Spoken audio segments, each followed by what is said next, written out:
the privacy policy. So what we've done at Conscious Counsel is that we've put a privacy policy, terms of use or terms and conditions on a website, and an online and social media disclaimer into one document. These documents are the ones that live on the footer of your website, and they are the documents that govern your relationship online. That's how I always explain it to clients. So the way that law works is you have different relationships, and in each relationship, the goal of using customized heart-leading legal documents is you create the best type of relationship with each document by communicating openly and honestly with whatever relationship that you're in, and as well as best legal practices. So when it comes to the privacy policy, the terms of use, and the online disclaimers, this is the relationship that we have with everyone who is either visiting our website or interacting with our content through social media or online, but also with anyone whose information we collect. And privacy policies are no joke.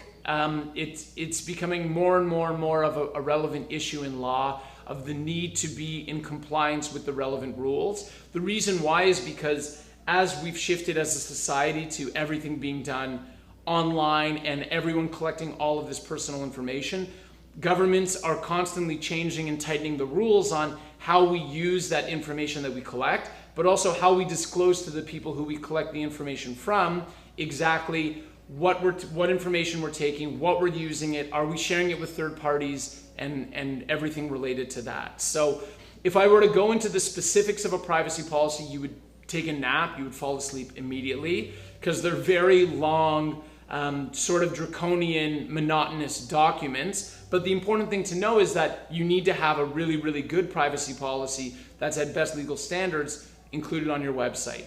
Terms and conditions or terms of use are the rules that will live on your website for how people can interact with the various content that you place on your website. It's sort of like, if you think of when you used to play a board game, or if you still play board games, you know, when before you play the board game, you would read the rules.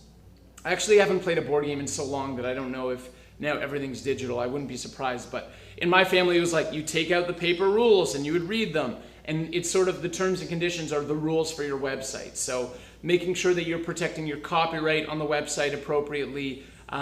If someone's, posting things or doing something inappropriately, what are the rules around that? And just making sure that everything's squared away. When it comes to disclaimers are really important, specifically in the health and wellness industry, because you always want to disclose what your qualifications are to anyone who's viewing your content. If you're writing a blog post about, why gluten is bad, and you have no qualifications whatsoever related to nutrition, it's just your personal opinion, you should have some legal language around that. If someone is acting upon information that you share, you want to be really clear in the event that something happens or there's a problem, that you said, hey, well, also on my website was a disclaimer stating that, this is only my personal opinion and these are my educational qualifications, and, do take the information at your own risk, and making sure all of that's in writing objectively on the website so that in the event that there's a problem, you can easily revert to that. The other thing that we include in our privacy policies is a social media disclaimer. So a waiver of liability helps you limit liability when you can control who's accessing your materials. When you're doing things on Instagram Live or Facebook Live, you don't have that same control. And so the best thing that we found you're able to do is you link a disclaimer to all of your social media handles on your website. If you're on YouTube, we have a special YouTube disclaimer that we use, but you want to have somewhere in writing that you've shown people, hey, these are my qualifications, these are the activities that we're doing, do them at your own risk, these are our social media handles, and making sure all that information is connected so that in the event there's a problem or something happens, we can always go back and show, well, actually, this information was posted here on our website, and you had the ability to read that before you participated in the activities, and as such, we're not responsible. So that's what you get with the privacy policy, the terms of service, and the disclaimer.